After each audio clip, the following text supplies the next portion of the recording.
Hi everyone, welcome back to the channel. In this video, we'll discuss part 2 of chapter number 12, the Second World War.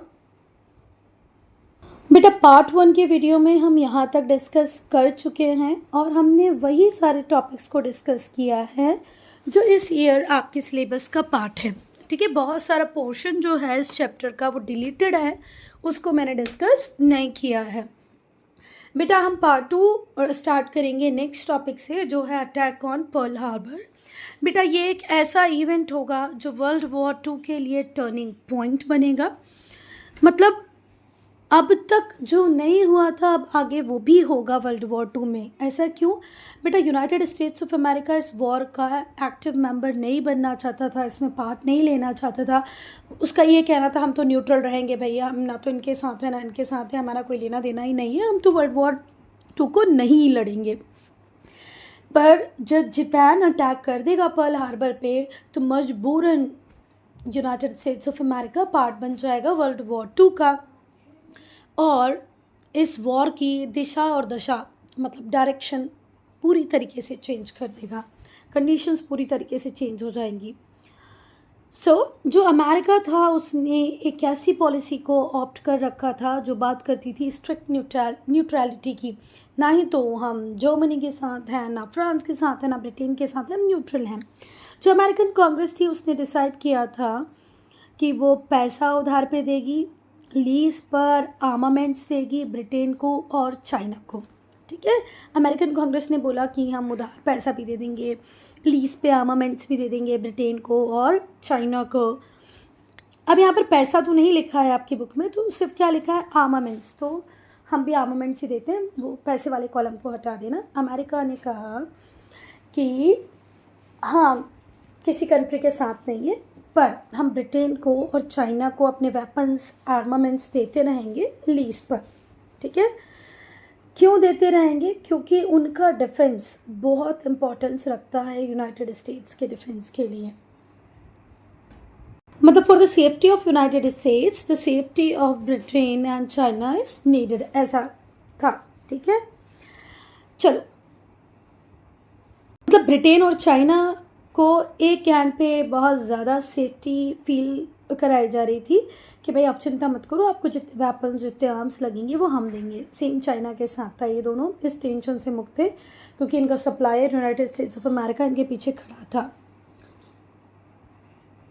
और अगर वहाँ पर हम Japan की बात करें तो जो जापान था उसको सिर्फ एक ही मिलिट्री फ्लीट से डर था, और वो मिलिट्री फ्लीट कहाँ पर थी? फ्लीट थी यूएस पैसिफिक में. द ओनली मिलिट्री फोर्स, एक अकेला मिलिट्री फोर्स जिससे जापान डर रहा था, और उसका नाम था यूएस पैसिफिक फ्लीट.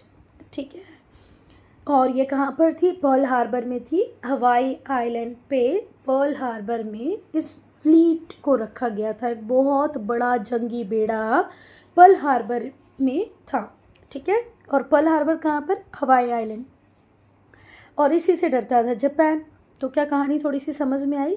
जापान का एम था to conquer the entire Pacific. अब पैसिफिक में जब वो देखता कि हवाई में पर्ल हार्बर पर एक बहुत बड़ा जंगी बेड़ा, बहुत बड़ी फ्लीट किसने तैयार कर रखी है? यूनाइटेड स्टेट्स ऑफ अमेरिका ने. तो उसे थोड़ा सा डर लगता था. 7 सितंबर 1941 को जो जापान था अब वो कुछ ऐसा करने का सोच रहा है.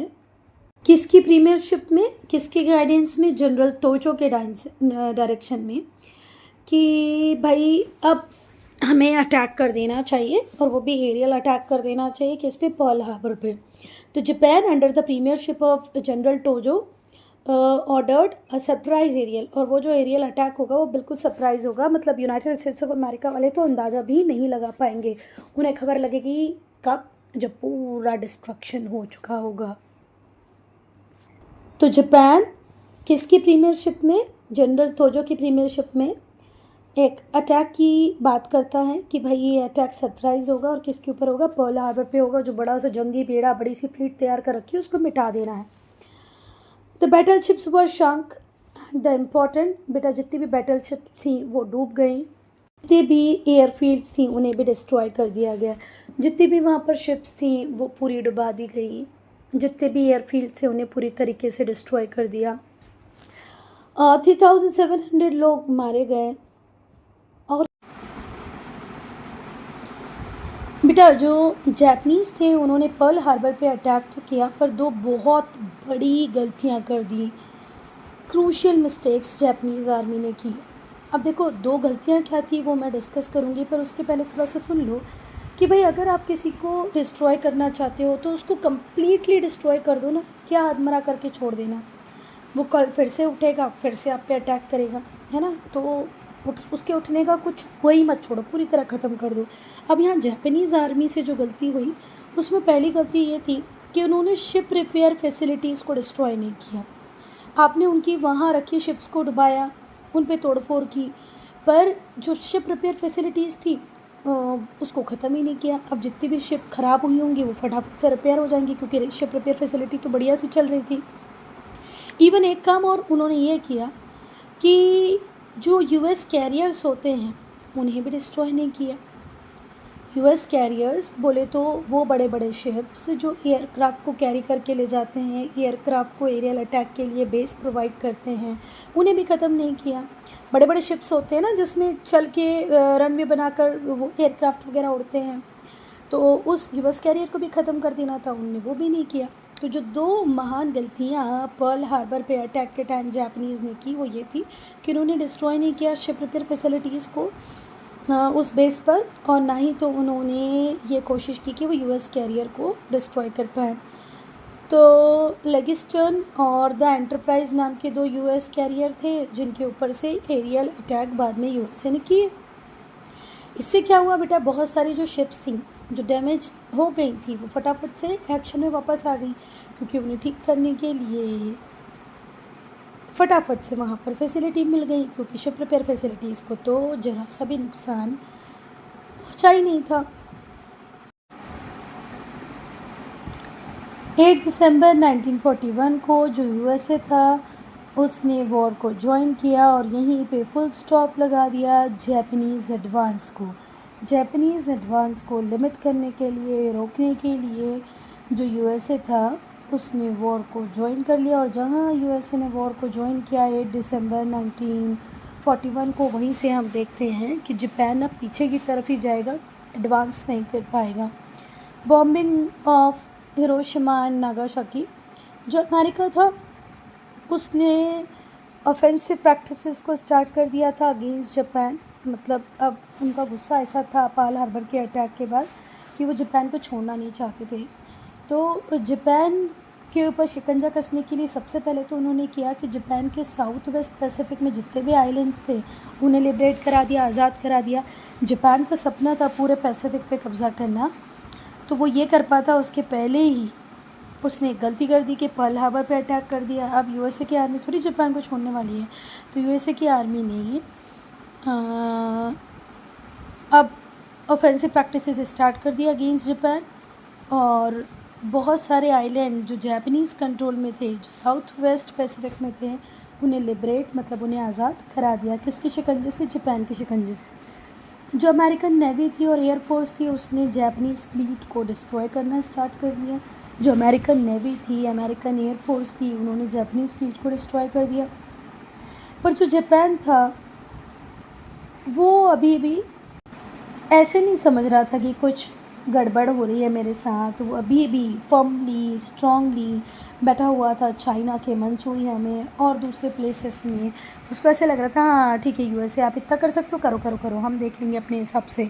तो अभी भी वो डर नहीं रहा था, वो चाइना के मंचूरिया में, अदर प्लेसेस पर आराम से रूल कर रहा था।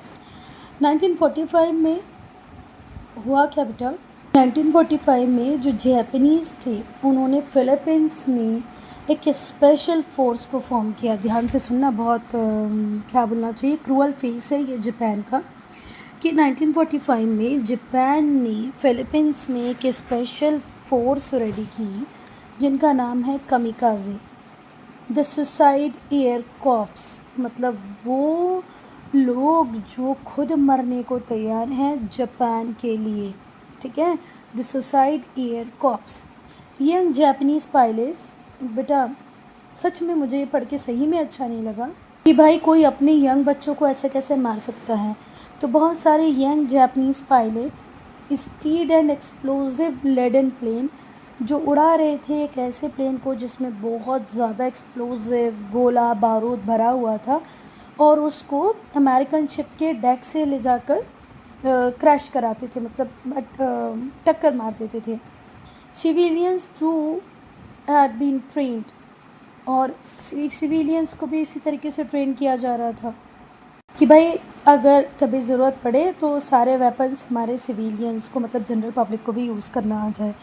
अब तुम सोचो, आप अपनी यंग पायलट्स को एक ऐसे एयरक्राफ्ट में बिठा रहे हो जो भरा पड़ा है एक्सप्लोजिव से, गोले से, बारूद से, और उससे कह रहे हैं कि जाओ शिप में जाके टकरा जाओ, है ना। और वो शिप से टकरा रहा है और बड़ा सा ब्लास्ट हो रहा है। इधर तुम सिविलियंस को भी कह रहे हो आप लोग भी लड़ने को तैयार रहो। तो कुछ तो बहुत क्रूअल कर रहा था जापान, जो उसे नहीं करना चाहिए था। This made a land invasion of Japan costly and futile.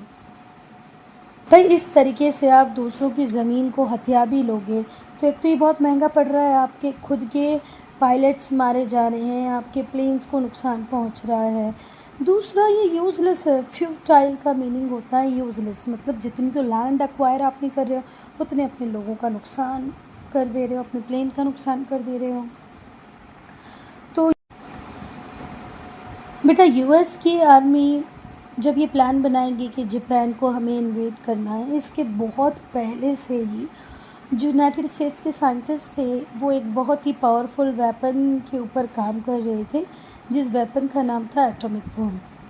Long before the invasion के बहुत पहले ही, मतलब जापान को अमेरिकन आर्मी इन्वेड करेगी उसके बहुत पहले ही जो अमेरिका के साइंटिस्ट हैं वो एक काम में जुटे हुए हैं, लगे हुए हैं, और वो काम है एटॉमिक बम बनाना। एक पावरफुल वेपन बनाने में वो लगे हुए थे, ठीक है। जापान को इन्वेड करना वो एक बात की बात है, ठीक है, और वो भी हमने कब सोचा जब इसने पर्ल हार्बर पे अटैक किया, जबकि बहुत पहले से यूनाइटेड स्टेट्स में एटॉमिक बम बनाने की कोशिश की जा रही थी। जुलाई 1945 को पहला एटॉमिक बम बन गया, पहला परमाणु बम बना कब 1945 जुलाई में। अब एटम बम बन जाना बात अलग है बेटा, पर उसका परीक्षण होना, है ना, वो बात बिल्कुल अलग। जुलाई 1945 को पहला एटॉमिक बम बन गया, ठीक है, उसका सफल परीक्षण भी हो गया। डेटोनेटेड मतलब किसी चीज़ को चेक करना, ठीक है। तो पहला एटॉमिक बम जुलाई 1945 को बन गया, उसका सफल परीक्षण डेटोनेशन भी हो गया। कहाँ पर हुआ? डेजर्ट में हमने उस बॉम्ब को चेक करके भी देख लिया कि वो सच में बॉम्ब है भी कि ऐसे ही स्लो मोशन पटाखा है। बेटा ये जो डेजर्ट था वो कहाँ का है? कंट्री न्यू मैक्सिको, और कहाँ पर है? एल्मोगार्डो के पास। तो जुलाई 1945 को फर्स्ट एटॉमिक बम को डेटोनेट भी कर लिया गया डेजर्ट में। ये डेजर्ट कहाँ के हैं? एल्मोगार्डो के पास के हैं, न्यू मैक्सिको के हैं। ज़्यादा डिबेट और डिस्कशंस हुए और उसके बाद फाइनली ये डिसीज़न ले लिया गया कि इस बम का यूज़ किया जाएगा। बेटा days before the first bomb was launched और यूज्ड, बेटा पहले बम को यूज़ कर पाते उसके पहले अमेरिका ने वार्निंग देनी चाहिए जापान को कि भाई पहला बॉम्ब हम जापान पे गिरा है, उसके पहले हम उन्हें वार्निंग तो दे दें। तो अमेरिका के जो प्लेन्स थे उन्होंने ड्रॉप के लीफलेट्स, ऐसे बड़े बड़े लेटर्स के फॉर्म में लीफलेट्स नीचे फेंके जापान में कि भाई हमने डेडली वेपन बना लिया है, और जापान के लोगों से कहा कि अपनी सरकार से बोलो कि इस फाइटिंग को ख़त्म कर दें। फिर से ध्यान से सुनना, अमेरिका खुद नहीं चाहता था कि वो ऐसे बॉम्ब फेंके और पूरे एनवायरनमेंट को डैमेज करे, जापान को नुकसान पहुंचाए। तो उन्होंने बहुत कोशिश की कि जापानीज़ सरेंडर कर दें। तो उन्होंने ऐसे आसमान से लीफलेट को नीचे फेंका जिस पे लिखा हुआ था कि हमारे पास अब एक बहुत ही डेडली वेपन है, अगर आपको बचना है तो अपनी सरकार से बोलो कि वो फाइट को एंड कर दे। 6 अगस्त 1945 को फर्स्ट एटॉमिक बम को यूज़ किया गया ह्यूमंस के ऊपर। पहला बम गिराया गया हिरोशिमा पे। इसने आधी से ज़्यादा सिटी को डिस्ट्रॉय कर दिया और हज़ारों लोगों को मार दिया। पहला बम गिराया हिरोशिमा पे 6 अगस्त 6 1945 को, जिसने हज़ारों लोगों को मार दिया और आधी सिटी को पूरी तरह डिस्ट्रॉय कर दिया। इतने टेरेबल डिस्ट्रक्शन के बाद भी जापान को अक्ल नहीं आई। उसने बोला वाह, मेरे साथ बुरा हुआ है, हो सकता है इनके साथ इनके पास एक ही बम हो, मैं आज सरेंडर कर दूं और बाद में मेरी बेवकूफ़ी साबित हो कि उनके पास दूसरा बम ना हो, तो सरेंडर करूं नहीं करूं। ये एक बहुत ही बड़ा क्वेश्चन चल रहा था जापान के मन में कि भाई जैसे मैं आज सरेंडर कर देता हूँ, बाद में पता चलता है कि यार इनके पास तो एक ही बम था, तो भी गलत हो जाएगा। तो इतने मैसिव लेवल पे डिस्ट्रक्शन देखने के बाद भी, इतने टेरेबल डिस्ट्रक्शन देखने के बाद जैपनीज़ ने रिफ्यूज़ कर दिया कि हम सरेंडर नहीं करेंगे। तो अमेरिका वालों ने बोला ठीक है। उन्होंने 9 अगस्त को फिर से एक बम गिरा दिया नागासाकी पे। पहला बम गिराया था 6 अगस्त को, दूसरा गिराया गया 9 अगस्त को। पहला गिराया गया था हिरोशिमा पे, दूसरा गिराया गया बेटा लगभग 12 मिलियन पीपल की जाने तो कंसंट्रेशन कैंप में गई और बेसिकली जर्मनी के कंसंट्रेशन कैंप्स में मारे गए जो लोग थे वो कौन थे? उनमें ज़्यादा से ज़्यादा जियूस थे, थोड़े बहुत जिप्सीज़ भी थे, थोड़े पॉलिश भी थे, पर मैक्सिमम लोग जो जर्मनी के कंसंट्रेशन कैंप में मारे गए वो थे जियूस। तो बेटा ये जो 12 मिलियन का फिगर बता रहे हैं ना, इस 12 मिलियन के फिगर में जर्मनी के लोग भी हैं और इटली के लोग भी हैं। इटली में भी उतना ही अत्याचार कर रहे थे बेनिटो मुसोलिनी, और जर्मनी में कर रहे थे कौन? हिटलर। अब जर्मनी में जो हिटलर थे उनकी एक रेस के टुवर्ड्स बहुत हेट्रेट थी और वो थे जियूस। तो वो जियूस को पकड़ पकड़ के मार रहे थे, जिप्सीज़ को मार रहे थे, कुछ पॉलिश को भी उन्होंने मारा। और ऐसा सेम चल रहा था कहाँ पर? हमारे इटली में। और कौन कर रहे थे वो अत्याचार? Fascist regime. सीधे ही भाषा में कहें तो बेनिटो मुसोलिनी। तो टेरर अनलीश कर रहे थे कौन? फासिस्ट जो टेरर, जो आतंक का काल चला रहे थे, कुछ लोग उसमें मारे गए। कुछ कंट्रीज़ के साथ तो बहुत ही हुआ बेटा, क्योंकि उनसे उनकी बहुत बड़ी पॉपुलेशन छीन ली गई, वो वॉर में मारी गई। जैसे अब पोलैंड की बात करें तो पोलैंड की लगभग 20% जो जनसंख्या थी वो सेकेंड वर्ल्ड वॉर में मारी गई। बहुत बड़ा नंबर है बेटा ये। तो अगर हम बात करें पोलैंड में 6 मिलियन जो लोग थे वो मारे गए और उसमें से 5 मिलियन लोग कैसे ही थे? सिविलियन थे। लगभग 20% जिसमें पॉलिश पॉपुलेशन निपट गई। फिर से ध्यान से सुन लो, कुछ कंट्रीज़ की तो बहुत बड़े परसेंटेज में पॉपुलेशन मारी गई। जैसे कि पोलैंड में 6 मिलियन लोग मारे गए, जिसमें से 5 मिलियन सिविलियन ही थे और ये पॉपुलेशन का लगभग 20% थे। सोवियत यूनियन में 20 मिलियन पीपल मारे गए, जो कि उनकी पॉपुलेशन का 10% था। सोवियत यूनियन जिसे यूएसएसआर भी कहते थे, यूएसएसआर में जो भी पॉपुलेशन थी उसका 10% सेकेंड वर्ल्ड वॉर में ख़त्म हुआ। कितने लोग मारे गए? अगर हम काउंटिंग की बात करें तो 20 मिलियन। और ऐसे ही पोलैंड में 6 मिलियन मारे गए, जो उनकी पॉपुलेशन का 20% था।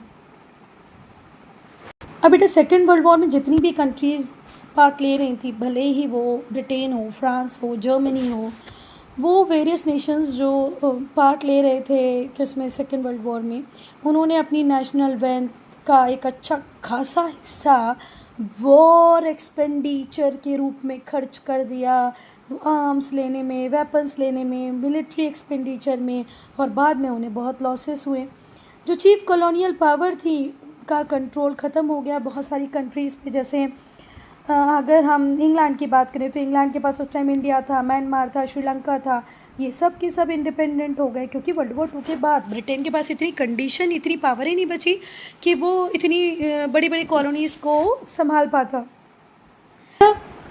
ऐसा फ्रांस के साथ भी हुआ, ऐसा इटली के साथ भी हुआ। खैर इटली तो कॉलोनी की रेस में बहुत पीछे था, पर ब्रिटेन और फ्रांस जिन्होंने बहुत सारी कॉलोनीज़ बना रखी थी ऑल अराउंड द वर्ल्ड, उनको अपनी कॉलोनीज़ को छोड़ना पड़ा, क्योंकि वर्ल्ड वॉर 2 में इतने लॉसेस हुए कि बाद में उनकी हिम्मत नहीं थी कि वो इतनी बड़ी बड़ी कॉलोनीज़ को संभाल पाए। तो इंडिया, म्यांमार, श्रीलंका इंडिपेंडेंट हो गए इसके बाद में।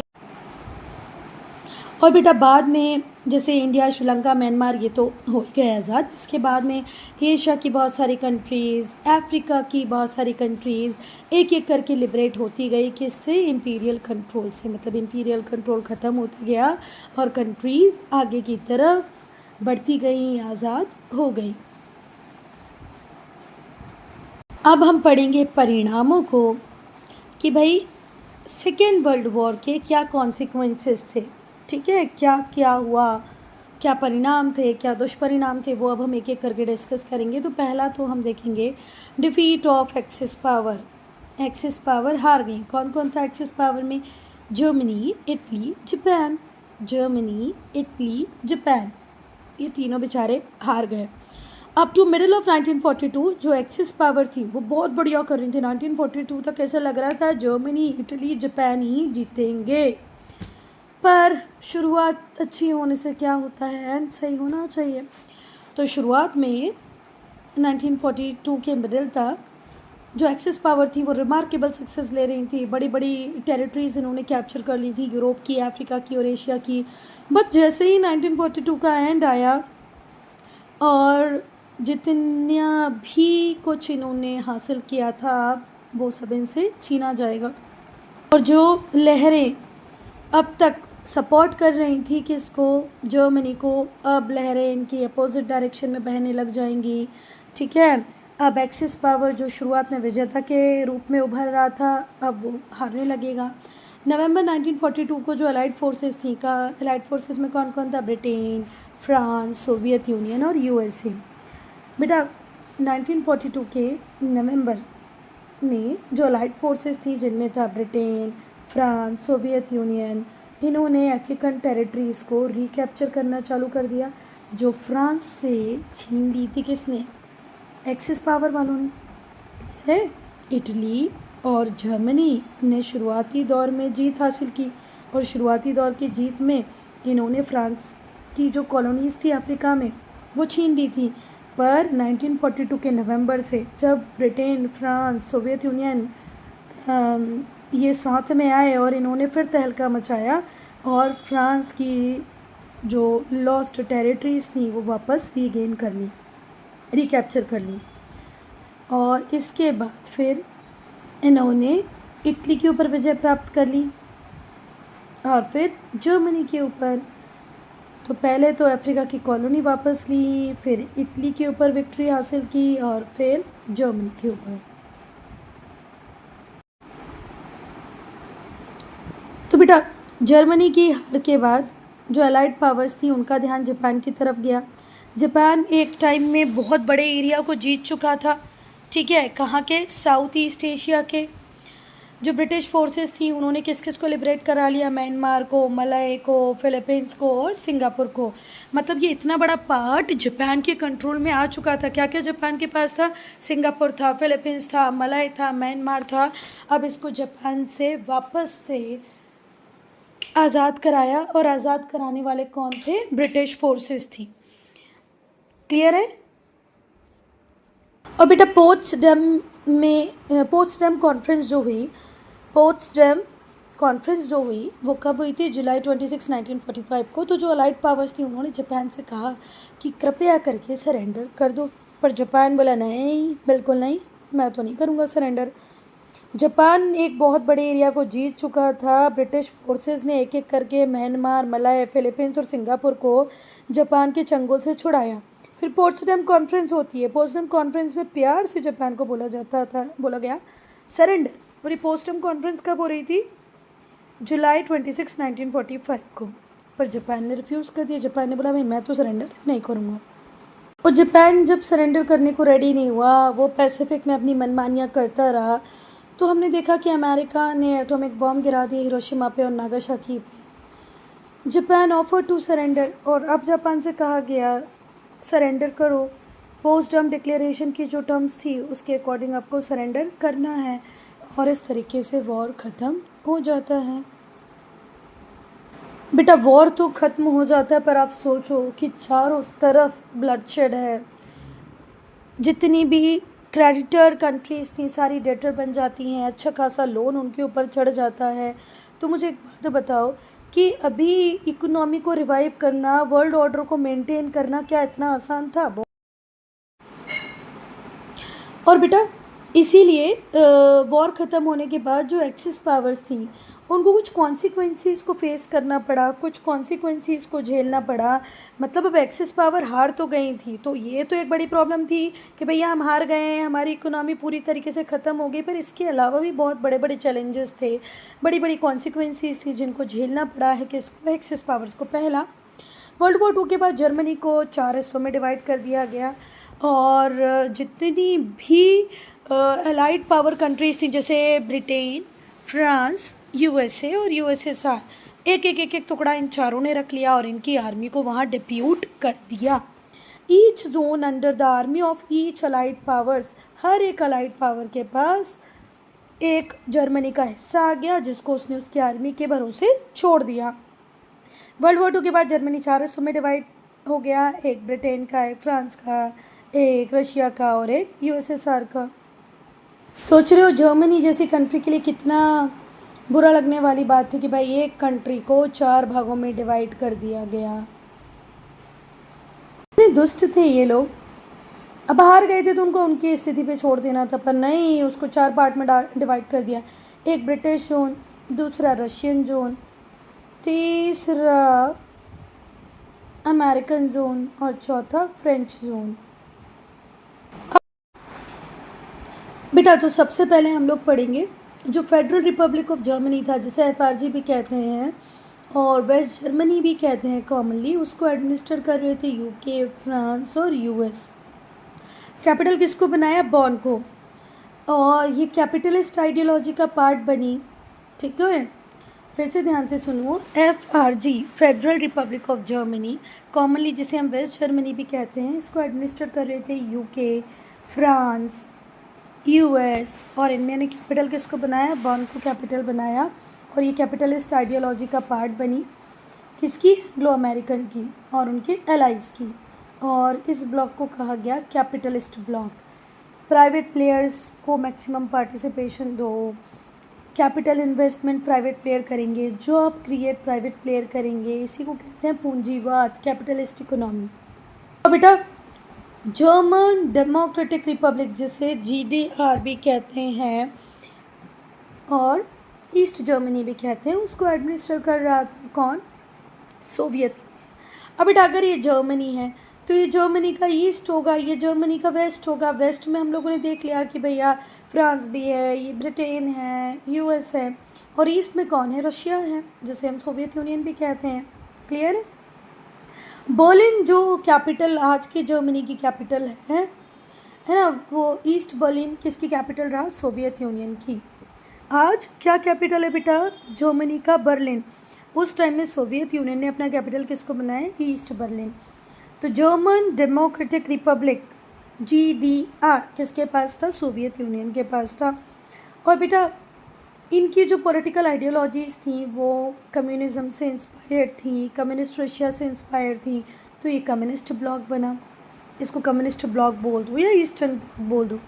Western block capitalist, eastern block communist. गजब का ये जर्मनी का हाल किया भाई, एक कंट्री में अलग अलग पॉलिटिकल इकोनॉमी की आइडियोलॉजी यूज़ की गई। बेटा जापान और इटली भी बहुत वीक हो गए थे। जर्मनी की तरह इन्हें डिवाइड नहीं किया गया था डिफरेंट जोन में। ठीक है, जो कंकरिंग फोर्सेस थी ब्रिटेन, फ्रांस, रशिया और यूएसए, इन्होंने ना जापान को डिवाइड किया ना इटली को डिवाइड किया। जो अमेरिकन आर्मी थी उसने पूरे के पूरे जापान को ऑक्यूपाई कर रखा था 1952 तक। इस पीरियड के बाद जो जापानीज़ थे पूरा कंट्रोल मिल गया। ठीक है, 1952 तक तो जापान में कौन ही रहे? अमेरिकन आर्मी ही रही। पर 1952 के बाद जापान को उसके हिस्से का पूरा सोल कंट्रोल मिल गया, वो अपने अफेयर खुद चलाने लगा। बेटा उस टाइम जापान के सम्राट मतलब जो राजा थे वो थे हिरोहितो। हिरोहितो ने अपनी थ्रोन को, अपने ताज को त्याग दिया, छोड़ दिया और कॉन्स्टिट्यूशनल मनार्क बन गए। और जो जापानीज़ पार्लियामेंट थी उन्होंने राजा से कुछ पावर ले ली लॉ मेकिंग की, क्योंकि अब पार्लियामेंट सुप्रीम हो गई, क्योंकि जो राजा थे हिरोहितो वो अब कॉन्स्टिट्यूशनल मोनार्क बन गए हैं। तो जो लॉ मेकिंग पावर्स थी वो अब किसके पास ज़्यादा आ गई हैं? पार्लियामेंट के पास।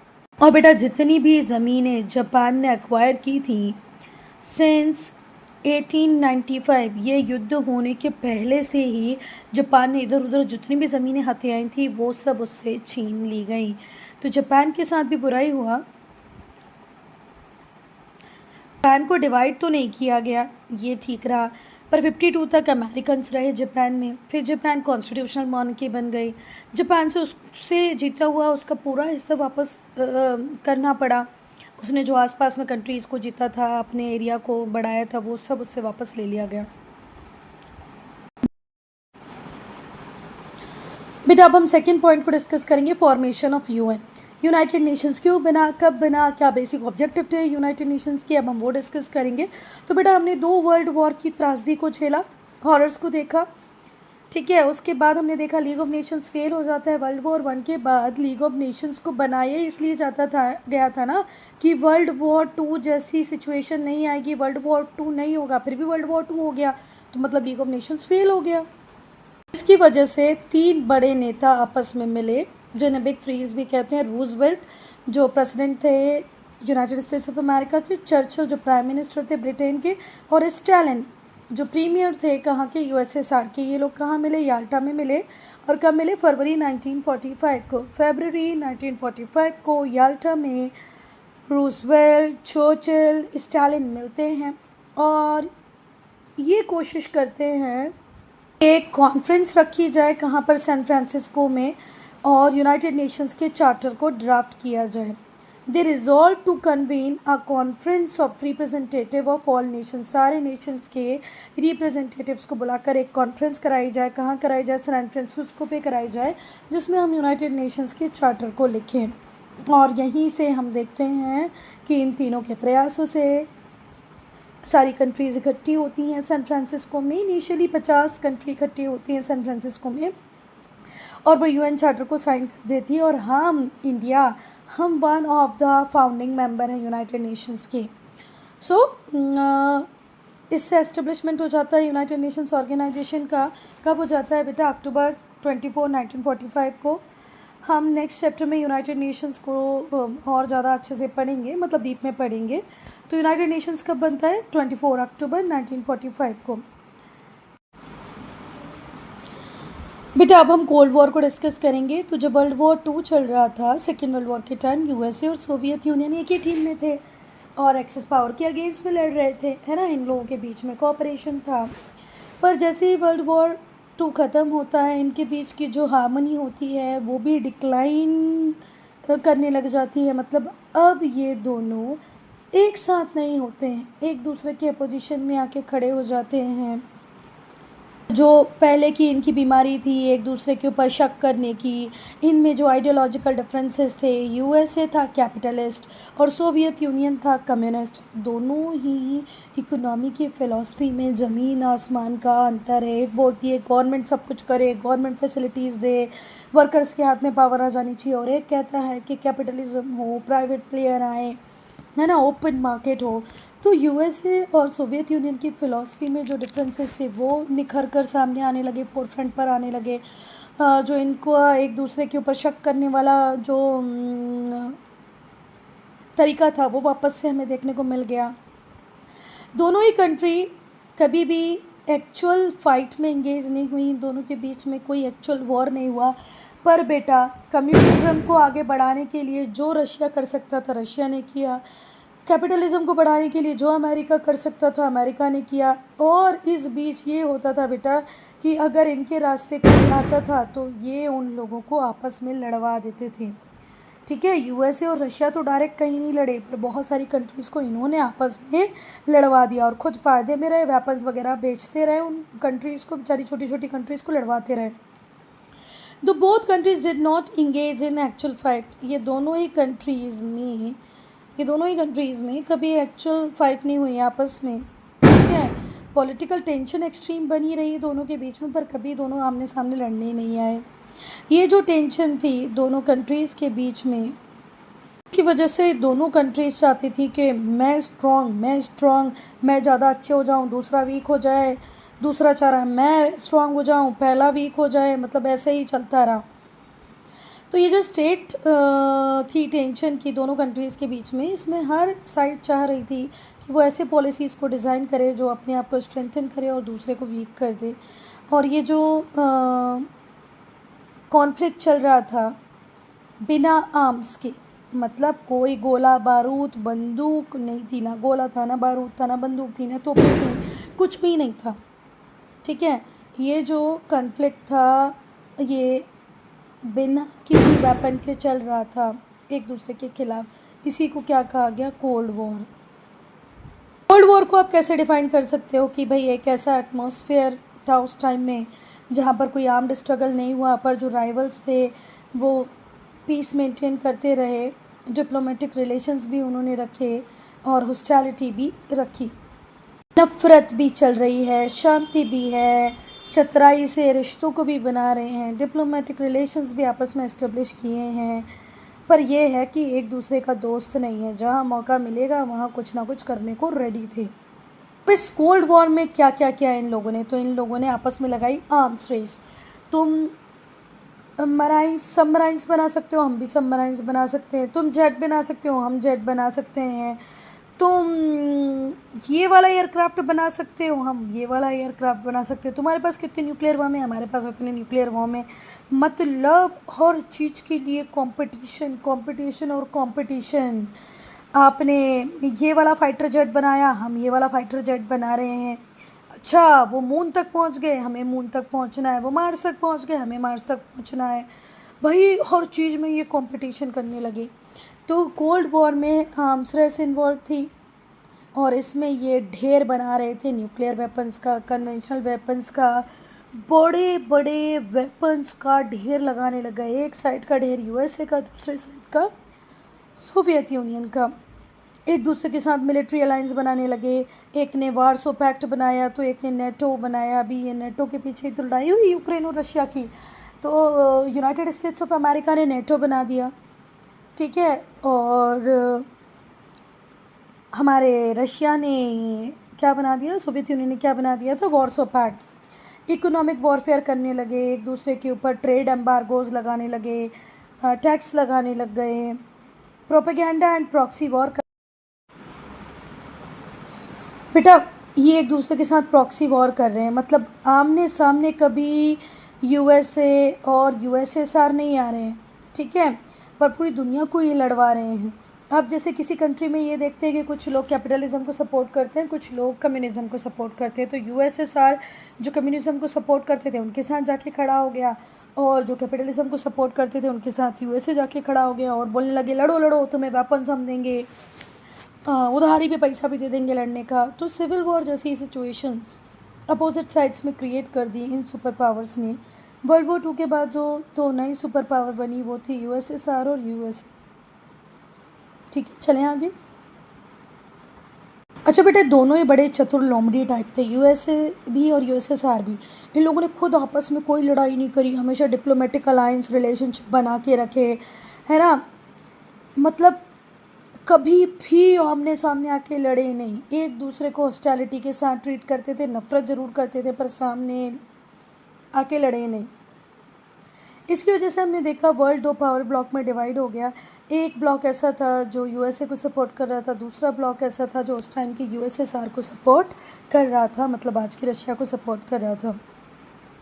डेमोक्रेटिक एंड कैपिटलिस्ट ब्लॉक, एक ब्लॉक ऐसा था जिसे यूएसए लीड कर रहा था, उसे हम वेस्टर्न ब्लॉक कहते हैं, ये कई बार अमेरिकन ब्लॉक भी कह देते हैं, जो कैपिटलिज्म और लिबरल डेमोक्रेसी की बात करता था। ये जो ब्लॉक था इसके अंदर आता था Britain, France, Belgium, Italy, Canada, Australia, Netherlands, Greece, Pakistan, तुर्की, टर्की।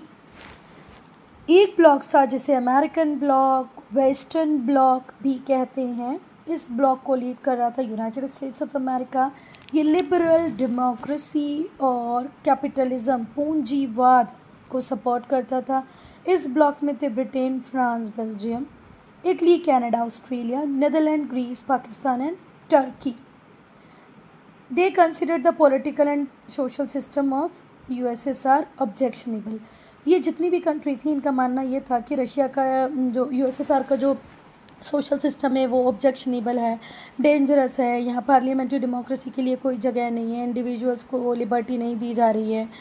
और ये सारी की सारी कंट्री जिनके नाम अभी हमने ऊपर पढ़े, टर्की हो गई, पाकिस्तान हो गया, फिर आपका ग्रीस हो गया, बेल्जियम हो गया, इनका मानना ये था कि यूएसएसआर हमारा एनिमी है और हमारा ही एनिमी नहीं, पूरे विश्व में जो शांति है उसका दुश्मन है। कम्युनिज़्म चेतावनी की तरह था। कम्युनिज़्म किसी को फ्रीडम नहीं देता है, किसी को लिबर्टी नहीं देता है, तो पूरी दुनिया से लिबर्टी और फ्रीडम को ख़त्म कर देगा यूएसएसआर का इकोनॉमिक सिस्टम जिसका नाम है कम्युनिज़्म।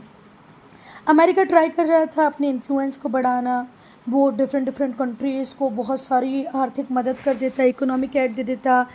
इकोनॉमिक एड का मतलब है किसी ना किसी तरीके से सामने वाली कंट्री की फाइनेंशियल हेल्प कर दो।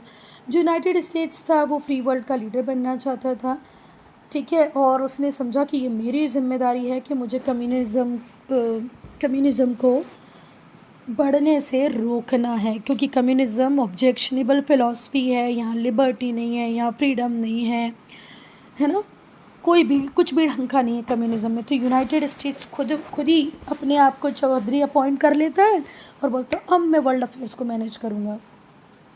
एक दूसरा ब्लॉक होता है जिसे हम कम्युनिस्ट ब्लॉक कहते हैं। क्या कौन सा नाम देते हैं बेटा? Communist bloc. और ये जो ब्लॉक था इसको लीड कर रहे थे यूएसएसआर, जिसे हम ईस्टर्न ब्लॉक भी कहते हैं, सोवियत ब्लॉक भी कहते हैं। इनकी फ़िलॉसफी कम्युनिज़्म वाली थी जो मार्क्सिस्ट थ्योरी पे बेस्ड थी। कार्ल मार्क्स का कहना था कि पावर या तो सरकार के हाथों में रहे या वर्कर्स के हाथों में, लेबर के हाथों में रहे, क्योंकि अगर ये बड़े बड़े इंडस्ट्रियलिस्ट पावरफुल होंगे तो ये वर्कर्स का एक्सप्लॉयटेशन करेंगे।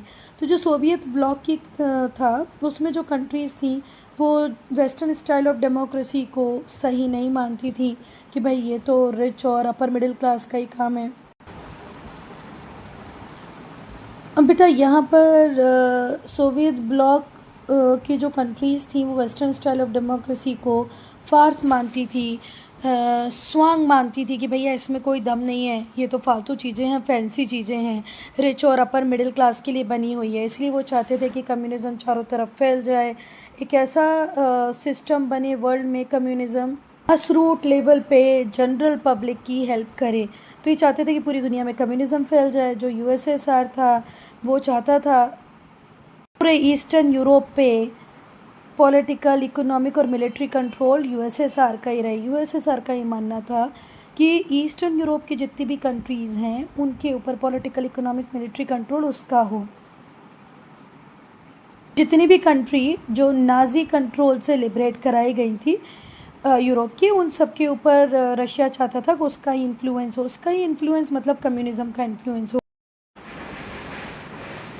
बेटा 1948 के बाद वो सरकारें जो सपोर्ट कर रही थी किसको? मॉस्को की गवर्नमेंट को, वो एस्टेब्लिश्ड हो गई कहाँ पर? पोलैंड में, हंगरी में, रोमानिया में, बल्गेरिया में, चेकोस्लोवाकिया में। बेटा वो सरकारें बनाई गई पोलैंड में, हंगरी में, रोमानिया में, बल्गेरिया में, चेकोस्लोवाकिया में, जो कहीं ना कहीं किसको सपोर्ट करती थी? मॉस्को को सपोर्ट करती थी। मॉस्को की फ़िलॉसफी में हाँ बोलती थी। यहाँ पर हर जगह कम्युनिस्ट सरकारें बन गई। बेटा जो यूगोस्लाविया था और जो अल्बानिया था वो डायरेक्टली लिंक था ही नहीं रशिया से, ठीक है। Though Yugoslavia and Albania were not directly link to Russia as satellites. जो गवर्नमेंट थी इन दो कंट्रीज़ में वो भी कम्युनिस्ट बनाई गई। तो जो पूरा यूरोप था वो दो पावर ब्लॉक्स में डिवाइड हो गया। एक जिसका लीडर है रशिया यूएसएसआर, दूसरा जिसका लीडर है यूएसए। और अब इन दो पावर ब्लॉक का सिर्फ एक ही काम था, आप बहन चुगली करें, दूसरे का बुरा करें, खुद का भला करें। तो ये दो ब्लॉक्स जो थे वो एक दूसरे के खिलाफ उल्टा सीधा कुछ भी बोलते रहते थे, कोई अपॉर्चुनिटी नहीं छोड़ते थे अपोनेंट को वीक करने की। इसी सेम टाइम में ये डायरेक्ट कन्फ्लिक्ट से बचते रहे, खुद आपस में नहीं लड़े, पूरी दुनिया को आपस में लड़ा दिया। Students, I'm ending this video here only. If you have any doubt, any problem, to write in comment section.